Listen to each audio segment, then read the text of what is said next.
di bareng no resepsi, ngenteni khitanan. Lah akhirnya keribetan. Mayoran biasa, ora usah ngenteni khitanan. Misale gede dhuwit diku wedhus sebelah wis mangan. Ora usah ngenteni khitanan, ora usah ngenteni napa? Resepsi. Keribetan napa? Lho ora kuat loro-lorone ora apa-apa. Kados Nabi Ibrahim kan ngoten nggih, wonten tamu malaikat langsung sebut di Qur'ane, faja'a bi ajlin hanid. Langsung di sebelahna napa pedet. Iku mayoran ta ora? Mayoran. Dadi aja sampai dak bus solihin watake wong saleh iku kalah enak ambek watake wong dolim. Kok wong saleh di kecenderungan seneng wong napa? Dolim. Ya aja terus mari mati. Selain ra kuat lho maksudnya karuan ora kuat tuh karuan sebab iku karuan. Mau sampean ben roh bahwa semua ini demi kalimat napa tauhid. Mulane mayoran dibakas jejer Ka'bah. Ngene iku ja'alallahul Ka'batal Baital Harama qiyamal linnasi wasyahrul harama wal hadiya wal qalaid. Terus zalika li ta'lamu annahu ya'lamu ma fis samawati wa ma fil ard. Mayorane wong Islam ndak ape-apa oleh paling ben roh nak kabeh nikmat iki minallah. Ya engko kembaline ilallah. Misalnya kue mangan, wong Islam nak mangan ndak apa-apa ben kuat ibadah. Ndak apa-apa. Artinya kalau tauhid wis bener kok mangane ya ben kuat ibadah. Engko misalnya anak mbok jajakno seneng ben seneng ngaji. Ndak apa-apa. Wong saleh orientasine ndak apa-apa. Misalnya anak mbok jajakno seneng, engko ben seneng ngaji. Lha iku jenenge walakin jihadun wa niyatun. Ujung-ujunge niatem iki sing mengawal prilakune Nah, dadi mbok jajakno enak tapi niate ben seneng ngaji. Jadi kula suwun mulai sakniki bojomu servis ben seneng ngaji. Lah wis kliwat yo, cara watakam kan wis. Nak bojo kula dereng kliwat, mulai pertama rapi tak ngandani. Piye wae aku sok ben ndek anak, kowe langsung nomor 7, wis ra iso ditawar. Piye ke anake wong iku anakku, wis ra iso mbok tawar. Tak tanam tenan. Endi ana cerita Nabi bakas bojo ra ono. Siti Hajar ngewangi bangun Ka'bah disebut Quran disebut Ismail tok tak bombardir wis pokoke bendekne ora anak. Mandi nganti sakniki gak pede ngadepi anak wis. Angger lapor anake nakal dekne kecewa semenenge mesti dibela bapake dekne ainul yakin hakul yakin. Ainul yakin hakul yakin. Dan yo ora tahu pancen pokoke nek konflik be anak aku yo ora salah benere pokoke mesti bela anak saya. Ya mungkin saya terlalu tapi itu daripada aku ora konsisten. Artinya cara teori militer sekali saya trader pisan kan dekne pion gak mesti kan repot kan itu kan merugikan saya. Jadi aku ora iso kok tetep lah ada itu. Jadi aku tapi ojo tiru Fabri cerita mawon iki cerita betapa fanatik saya pada anak. Mergo kabeh nabi dengan apa fahab li milladunka waliyah yarisuni wa yarisu min ali Yaqub sing dijaluk tetep yuk turunan anak lanang. Rabbi habli milladunka dzurriatan Thayyibah jaluke anak turun sing saleh. Jarang Nabi bakas bojo. Lah saiki kiai-kiai udah senengane kepen di bojo sing nurut. Lali gak nyebut kepen anak nurut lah, bojone nurut anak nakal-nakal. Mergo klirune senengane kok orientasine kepen di bojo nurut nyenengno wong lanang. Mboten ate kula ndonga dulu tenan. Pengen di anak sing nurut. Ya misale di anak 5 nurut mek kowe. Sak omah 6 bojo sitok minoritas wedi ya nurut. Karena anak 5 nurut kowe bojo minoritas kan. Sak omah wong 6. Lah anak 11 nurut kowe kabeh tambah minoritas kan.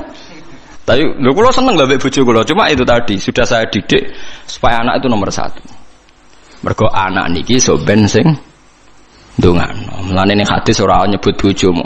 Illa min salasin sedaqatin jariyatin au ilmin yuntafa'u bi awaladin sholih. Ora usah mbok takokno. Kok bojo ora dilebokno Gus? Ora usah takokno pokoke. Kula nate ditakoki santri. Gus kena apa ning hadis ora bakas bojo? Bojo iku ora ana cara Quran, sing ana iku anak. Maksudnya piye Gus? Maksudnya kene goblok tak terangno. Maksudnya ngene lho, misale kula mati ti. Wis anak kula misale Hasan. Hasan kan ndongakno kula, berarti Hasan ndongakno wong tuane kan? Engko bojo kula mati, ya Hasan ndongakno ibuke kan? Paham nggih? Lho nggih artine bojo tetep entuk ora usah ngenteni bojo. Kula mati kan didongakno anak kan? Engko bojo kula mati. Didongakno anak kan? Artinya bojo ku entuk ya mergo pada akhirnya bojo iku ibu kan bagi anaknya kan? Ibu. Lah terus kowe kepengin misalnya ngene Ruhin. Muga-muga ora kan tapi. Misale rohen mati, arep-arep didongani bojone. Lah nek dirabi wong. Lho kan akeh kan rondo dirabi wong kan akeh. Engko bojone sing lanang mati neh, rabi meneh. Terus iku bojone sapa?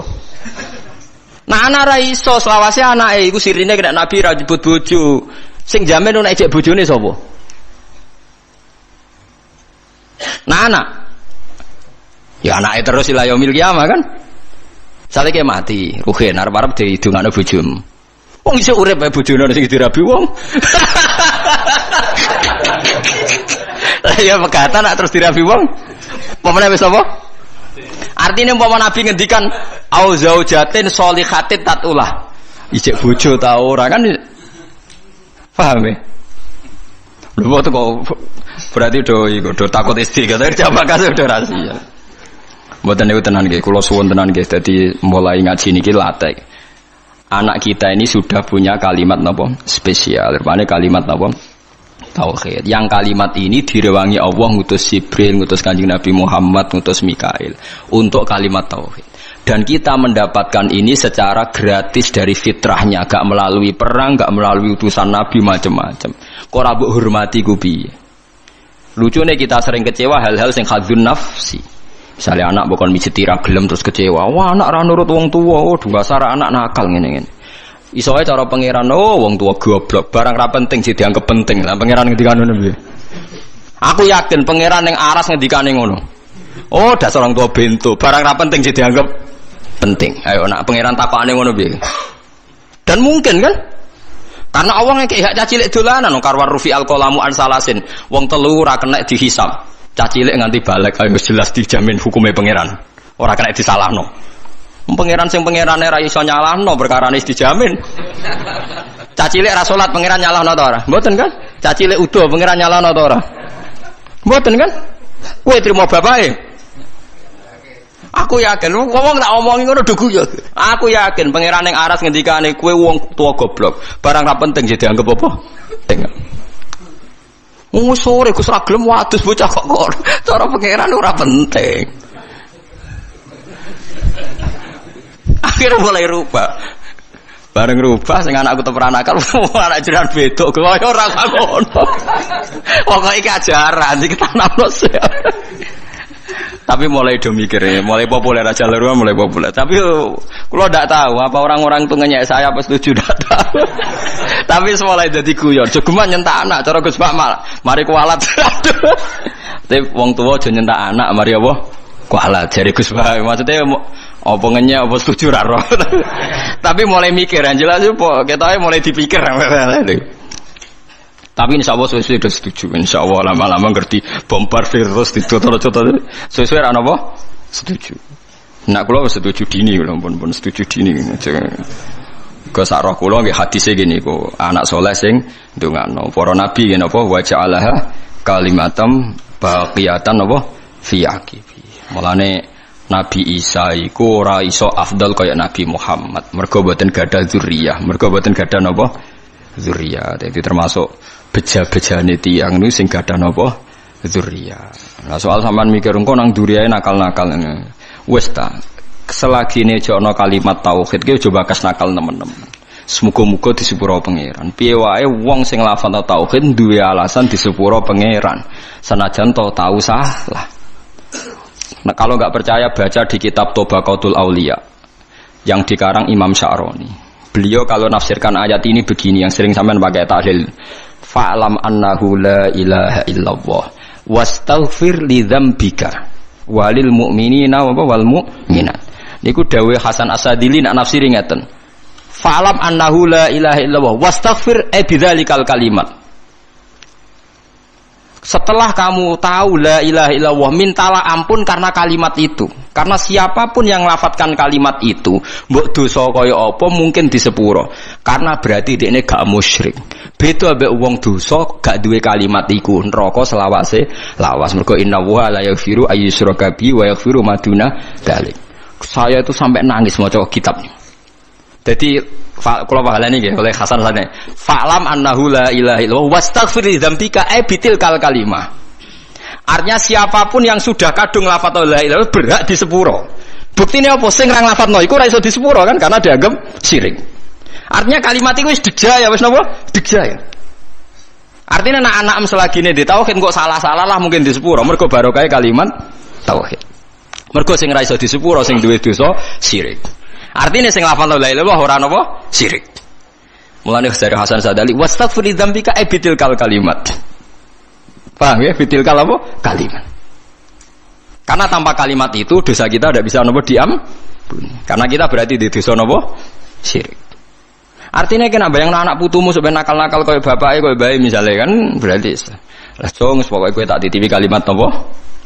Tauhid. Lah liwat titipan kalimat iku wis iso disepuro. Mulane fata amal dari jari Hasan Sadali maka harus kamu angen-angen ayat ini karena sak paket kan fa'lam annahu la ilaha illallah wastaghfir li dzambik bitil kalimat. Mulane urutan tahlil hak jenis bener. Sebuti urutan tahlil biasanya ngawiti dalil fa'lam annahu la ilaha illallah. Mboten sing golek di sepuro bareng no. Niku sing pokoke intine niku biniyati taqarrub mari tahlil beda-beda kula nu tahlil Pasuruan yo ora paham tahlil Yogyakarta ora paham ning Rembang ora paham tiap kiai kok tahlile beda-beda pembedarane alim apa piye yo ora roh lah kaya la ilaha illallah kalimatu haqqin 'alaiha nahya wa 'alaiha namut nak teng daerah kula wabiha nak teng mriki wa 'alaiha nak teng Pati wabiha teng Rembang wabiha wonten kiai sing genane wa biha wa 'alaiha ana sing biha wa 'alaiha nak logikane nggih biha tapi itu mriki 'alaiha ya sebagai kalimat haqqin 'alaiha nahya wa 'alaiha namut wa 'alaiha nupas nah itu mriki wonten sing wa biha nupas nah kula mimpin dalil nggih wa biha genate wa 'alaiha genate wa 'alaiha wa biha genate lah iya Jangan seneng tak pimpin tahlil ora krana kula napa-napa, seneng cepete. Mun nggih mboten usah maca kata-kata penting ikhlas warga mun mantep bae kula. Mun maca ping 7 mawon itu bar wah tetes cepet. Wah, semua wong awam repot. Dilatih cepet, seneng cepet. Engko ya akhire ra eling pangeran. Dilatih suwi gremeng ya akhire ra eling pangeran angel. Atau wong awam wis kadung angel. Lah iya nak dilatih suwi kok gremeng, akhirnya gremengi kalimat tauhid yo elek. Dilatih cepet ora seneng kalimat tauhid, seneng cepete. Lah yo elek meneh kan. Oh, dasar wong ora iso bener. Wes. Likulli ummatin niku tetep kedhe saben-saben umat jalna gawe sapa ingsun mansakan enggo ibadah. Bi fathis sin wa kasriha mansikan. Syariatan tegese syariat hum kang utawa wong akeh nasiku wong sing nglakoni ning syariat utawa ing mansak. Amiluna tegese nglakoni kabeh bihi bil mansak. Kabeh umat itu tak gawe tatanan sing beda sing dadi aturane. Fala yunaziuna mongko geman nentang sapa ngakeh ka ing sira. Yuradu den karsana bi iklan dawuh la yunaziuna ka apa dawuh la tunazihum. Tegese aja nentang sira Muhammad hum ing kula ummah fil amri ing dalam urusan apa wae. Nak teng mriki amri dhabi hati tegese urusan sesembelian. Isqalu nalikane ngucap sapa ngakeh ma qatallah. Mau te perkara kota lakang mateni sapa Allah iku ahakul we berhak antak kulu ento mangan sira kabeh ing makota Allah mimma dibanding perkara kota tungkang mateni sira kabeh oleh kurang ajar. Dadi wong kafir ya cerdas-cerdas. Mat, nek wedhus mati sing mateni sapa mat? Allah. Nek ana wedhus mati langsung lho, sing mateni sapa mat? Allah. Agamamu aneh mat, sing dipateni Allah langsung haram, sing dipateni lewat tangan manusa halal. Kudune sing mati langsung ku sing halal mergo sentuhan Tuhan langsung ngono. Ora kacer ta. Sesengan. Lah ya umpama logikane manusa iku kamu toleransi, logika itu kan masuk akal juga kan? Mergo sing dipateni Allah langsung kok haram, sing dipateni manusa halal. Iku aneh cara wong kafir napa? Aneh lah. Wis kacau. Mulane jare Kanjeng Nabi, jare pangeran ngendikane pangeran aja urusi mat cangkeme wong kafir. Perkara iki wis kadang wong kafir nak ngomong nggih masuk akal lah. Mulane iku digatekno cangkeme wong-wong iku. Watulan aja-aja sira ila rabbika maring pangeran sira ila dinihi tegese maring agamane Allah. Innaka satamne sira iku ala hudan ing dene ngatasé petunjuk dine tegese agama mustaqimin kan jejeg. Wa in jadalu lamun maidu sapa ngakeh ka ing sira fi amridin ing dalem urusan agama fakul mongko ngucap sira Allahu ta'ala alamu dat sing luwih pirsa ta sing pirsa bima kan apa tak maluna kang lakoni sira kabeh fa yujazikum mongko males sapa wa kum sira kabeh alaihi ngatasé mata malun wa hadza utawi iki ku qoblal amri sedurunge den perintah bil kita lan perang Allahu ta'ala yahkumu nguputungi sapa Allah benakum Allah sing gawe keputusan benakum ayyuhal mukminun wal kafirun yaumal kiamat ing dalam dina kiamat fima ing dalam perkara kuntum kang ana sira kabeh fi ing dalam ayu tahtalifuna sira kabeh bi ayakula gambare araf yen to tahtalifuna kang sulaya sira kabeh bi ayakula manane ikhtilafu bi ayakula gambare araf yen to ngucap sapa kulun saben-saben suci minal fariqa ini sanging kelompok loro khilafa qaulil akhar kelawan bedane pengucapan sing liya pokoke wong khilaf ku sementing asal beda alam tak alam ana ora ngerti sira al istifham fil takrir kono temen hukum anna wa ing sak menawa taala ya alam pirsa sapa Allah mak ing apa wae fis sama ing dalem langit wal ardi lan bumi inna dalika sak temene mengkon-mengkon kabeh kena apa Allah kok pirsa apa sing langit bumi mergo sedurunge digawe wis ditulis ning Allah napa mahfud inna dalika sak temene mengkon-mengkon kabeh madzikira fi kitabin mate kese perkara zikir kang den sebut apa mayu fi kitab ing dalam kitab wa te kitab Allahul Mahfud Allah iku catetan al mahfudu kang den jaga iku niku Allah Mahfud catetan riyen ora ning kertas teng Allah jareke iku ana maknane sabak inna dalika sak temene mengkon-mengkon kabeh ilma ma tegese ilmune perkara zikir kang den sebut apa ma ala wa ing atas apa ya sirun gampang esahlun tegese gampang wassalamualaikum warahmatullahi wabarakatuh. Jadi kalau Harun Rasid pas ngaji sebagai santri, tapi kalau Imam Malik ngurus KTP ya sebagai rakyat, ya antri, ya beliau yang datang.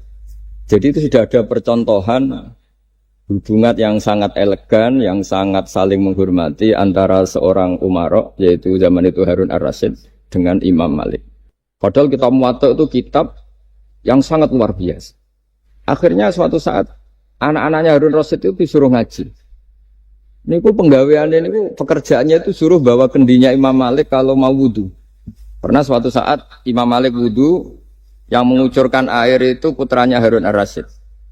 Hanya dikucurkan ketika basuh wajah dan tangan. Pas Harun Rasyid lewat dinasihati juga. Halla ghusal taqaddamaihi. Harusnya kamu tidak hanya mengucurkan untuk wajahnya, juga untuk kakinya. Padahal itu anak seorang presiden. Jadi betapa dulu itu harkat dan martabat ilmu itu sangat dihormati. Nah, kenapa demikian? Karena ilmu ini yang membentuk sebuah bangsa.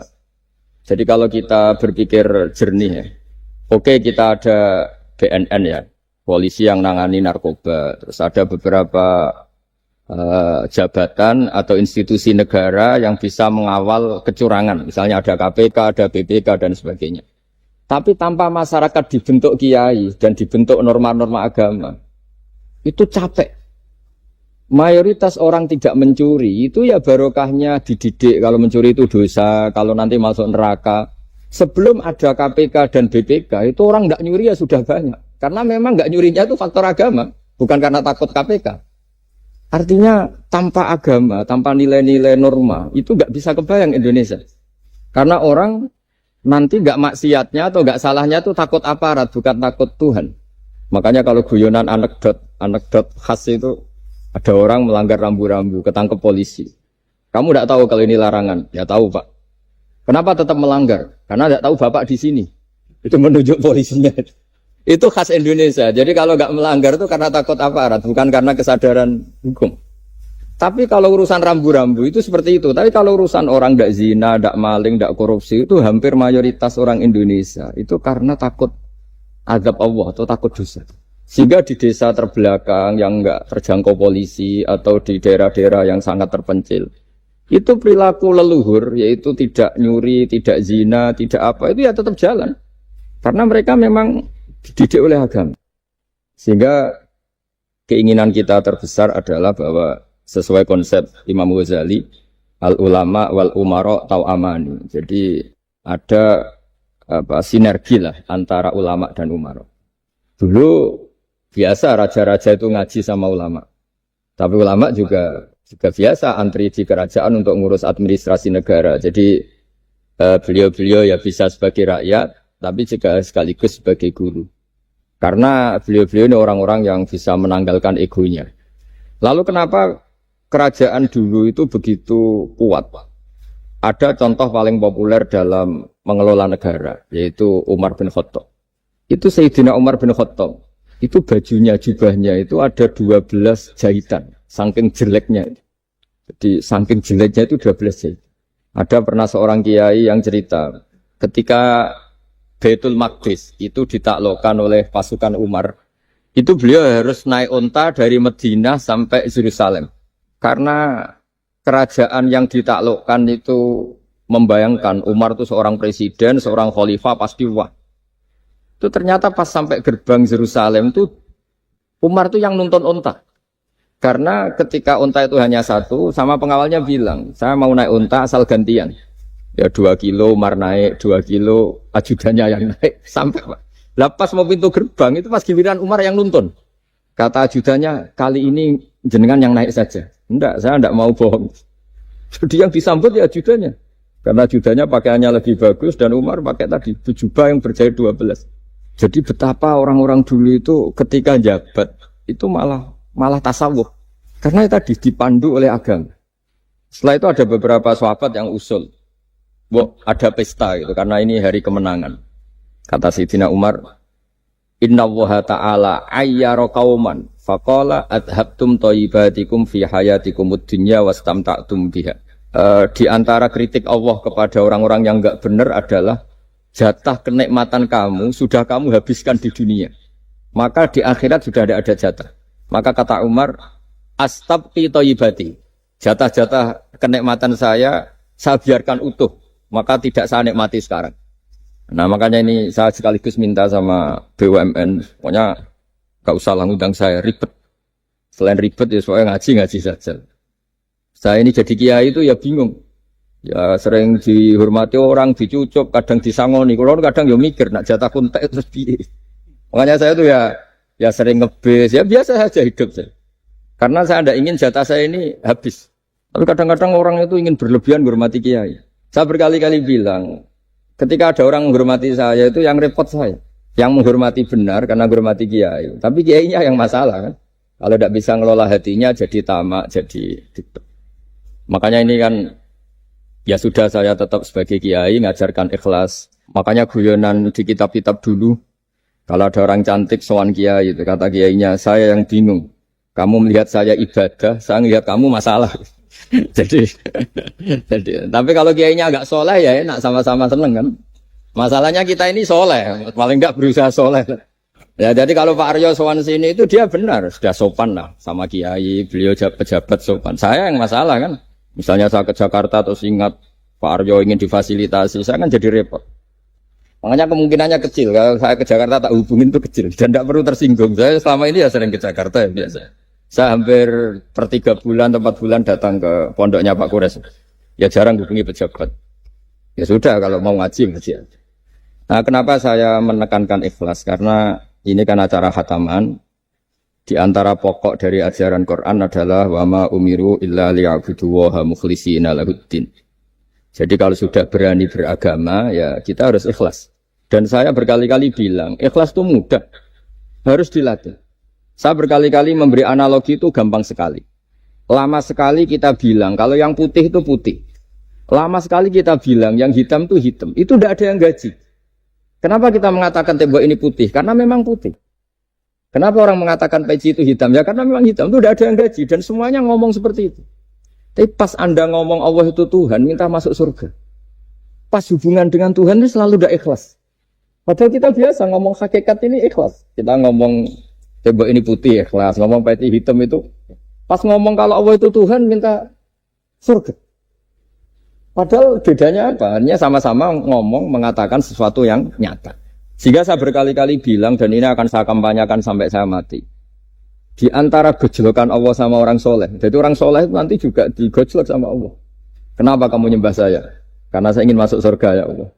Yang satu ditanya, kenapa kamu nyembah saya? Karena saya takut neraka ya Allah. Berarti kalau saya tidak bikin surga, tidak bikin neraka, kamu tidak nyembah saya. Ya udah gitu, Gusti tempat nyembah jenengan. Tapi kadang keliwat alasannya itu. Makanya saya itu tidak pernah bilang ke anak saya gini. Kamu harus syukur karena bapak dapat pekerjaan. Tidak pernah saya. Kamu harus syukur bapak punya uang. Tidak pernah. Nanti syukurnya nunggu bapak punya uang. Kalau nggak punya uang nggak bapak ribet. Maka ini yang bupati, yang pejabat tidak usah syukuran. Syukuran bapak naik pangkat, bapak direktur BUMN. Nanti kalau enggak sudah pensiun, sudah syukurnya hilang. Nah, karena ini kan ngaji sama kiai, ya saya ajarkan khas kiai. Saya sampai sekarang ya tidak nikmati kebesaran nama saya atau apa. Karena tadi memang harus dilatih. Kalau kita bisa mengatakan putih itu ikhlas, tanpa tekanan, tanpa imbalan. Kenapa pas mengatakan Allah Tuhan harus minta surga? Padahal Allah itu tetap Tuhan meskipun tidak menciptakan surga dan nah dari pemahaman seperti ini para mufassir itu tahu kualitas kalimat fattaquni ya ulil albab. Takutlah kepada saya. Jadi kualitas kata fattaqun naro sama fattaquni itu bagi orang-orang hakikat lebih takut kalimat fattaquni. Kata orang-orang tasawuf neraka itu nanti, itu pun kita tidak mesti masuk. Tapi kalau Allah sekarang pun sudah ada. Jadi kalau cara berpikir orang tasawuf gini, ini karena Pak Bima mesti gak pernah belajar tasawuf, karena belajarnya nyari uang, gitu. Makanya ini tak ajari cari tasawuf. Tadi sudah tak gojlok, harus ngapalkan Quran katanya. Kalau cara berpikir tasawuf itu gini, surga dan neraka itu muajjalah, itu nanti. Kamu nyembah Allah ingin masuk surga, takut menghindari maksiat atau takut sehingga tidak maksiat karena takut neraka. Dan surga itu simbol ridhonya. Neraka simbol bencinya, suktunya Allah. Terus kata orang-orang tasawuf cara berpikir, Allah itu sudah ada sekarang. Mulai dulu sampai sekarang Allah sudah ada. Kalau Allah sudah ada, berarti Allah sekarang ya bisa berstatus ridho ke kamu, atau berstatus benci ke kamu. Kenapa takutnya nanti? Wong Allahnya sekarang kok takutnya? Ya sekarang juga. Kamu harus amal tuh nakdan. Nakdan tuh cash. Allahnya ada sekarang, ya ibadahnya harus ada sekarang. Makanya kata orang-orang tasawuf, andaikan Allah tidak bikin surga atau neraka, ya saya tetap nyembah karena surga itu simbol ridhonya. Bahwa surga itu nyata ada, ya nyata ada. Dengan segala fasilitasnya itu nyata ada. Tapi bahwa surga itu tetap kamu masuk surga karena cari ridhonya Allah. Kalau Allahnya sudah ada, berarti ridhonya sekarang sudah ada. Harus kamu cari sekarang, jangan nanti. Sehingga kadang-kadang orang yang ingin masuk surga itu ya kelasnya kelas amatir. Masyhur itu. Ada seorang wali masuk surga ketemu Allah ditanya. Karena wali ini biasa mensafaati murid-muridnya. Ya Allah, kenapa murid-murid saya tidak kelihatan sowan jenengan? Murid-murid kamu ingin masuk surga karena ingin makan enak, punya bidadari cantik-cantik itu di sana. Tapi mereka lupa saya. Jadi akhirnya di surga tapi nggak ketemu Tuhan. Karena inginnya ya sudah trauma punya istri jelek, cerewet. Banyak loh orang yang masuk surga itu yang agak kacau. Enak sudah surga. Nanti di sana nggak usah sholat, nggak usah puasa. Jadi sholat yang sekarang nggak ada problem. Jadi banyak itu orang-orang Islam yang Islamnya mungkin imannya amatiran. Wah enak masuk surga, nggak ada subuh lagi, nggak ada puasa, bebas. Oh, itu kan kurang ajar betul. Jadi ibadah itu dianggap problem. Bandingkan di cerita dunia wali itu ada wali bertanya gini, ya Allah apa di surga itu ada sholat? Ditanya sama Allah, kenapa kamu tanya gitu? Kalau tidak ada sholat mendingan saya tidak di surga. Dia tidak bisa membayangkan ada kenikmatan di atas sholat.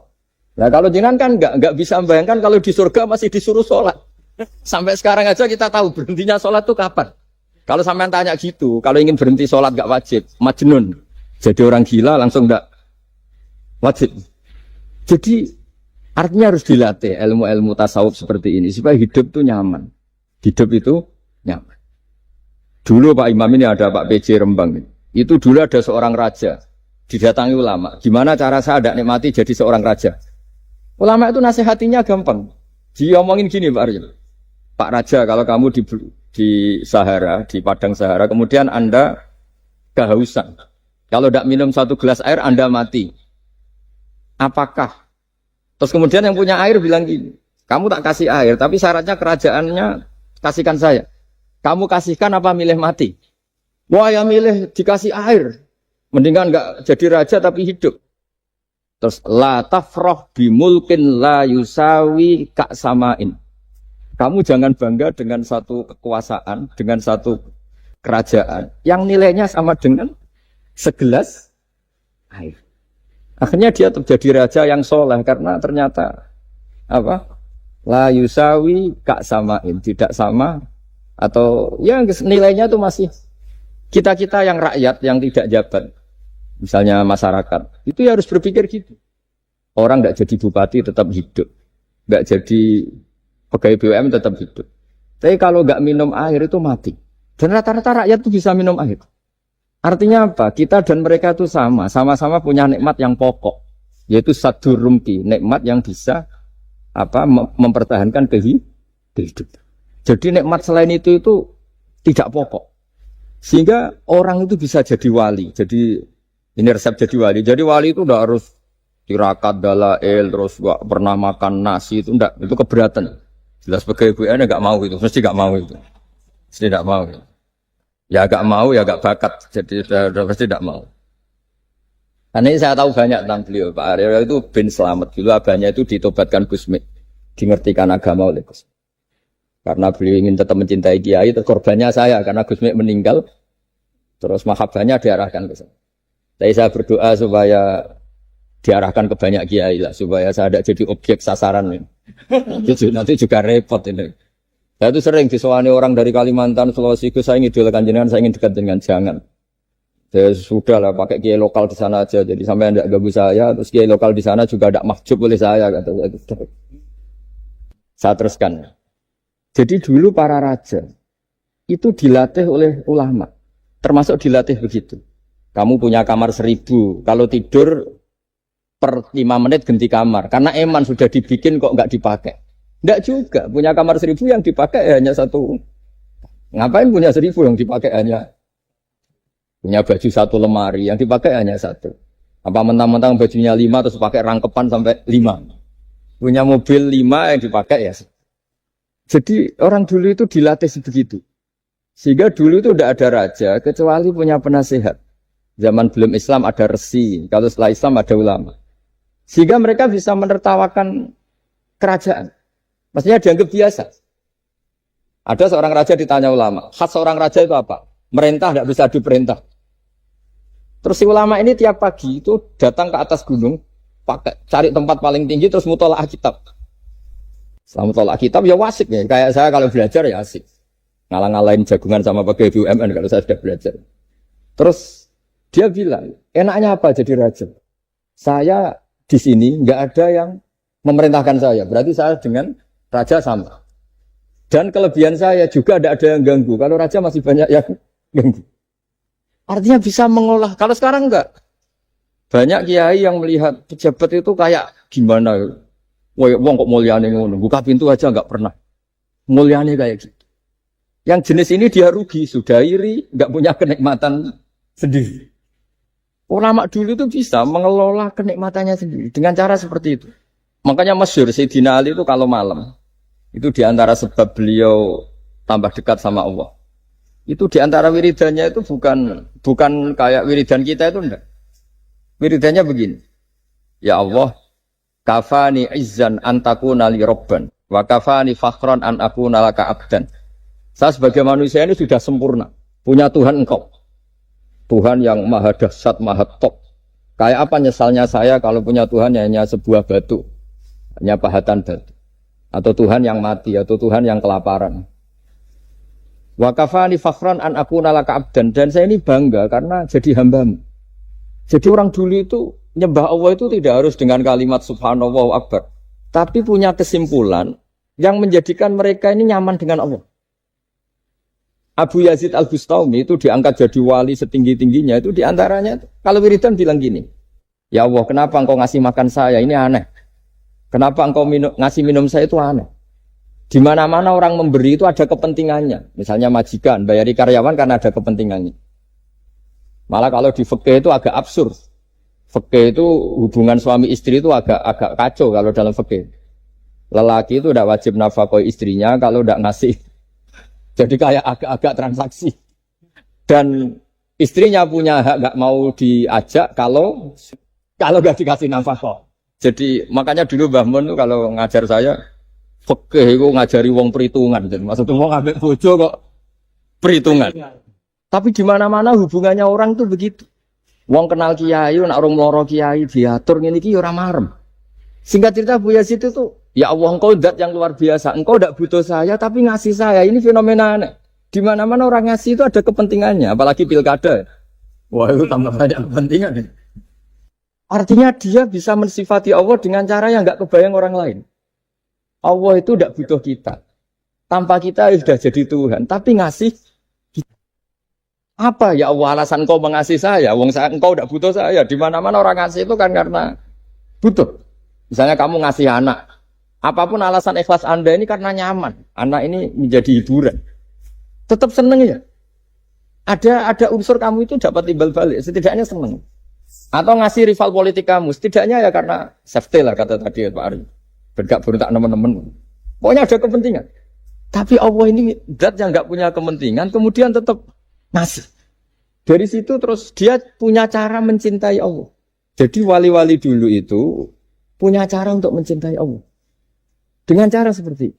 Makanya ada wali yang nangani orang-orang macam-macam. Kayak Gusme itu masyhur, beliau nangani orang fasik, orang macam-macam. Dulu itu ya ada seorang wali itu jadi wali karena beli narkoba. Tapi bukan untuk diminum, untuk dimusnahkan. Tapi kalau sekarang nggak mungkin karena narkoba harganya sudah miliaran, triliunan. Kalau dulu mungkin. Jadi ceritanya itu kampung dulu kan terpisah-pisah oleh gunung oleh apa. Singkat cerita si wali ini setiap ada bandar narkoba dulu pakai homer. Homer kalau dulu arah. Dibeli sama dia. Dibeli setelah agennya pergi dilarungkan pokoknya dibuang. Begitu terus. Suatu saat si pengedar narkoba ini heran. Kampung situ itu selalu tak kirimin homer kok gak ada yang mabuk. Tapi dibayar cash.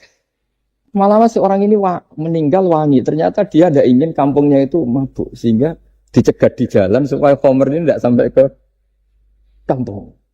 Nah, sekarang kan tidak mungkin narkoba semahal itu.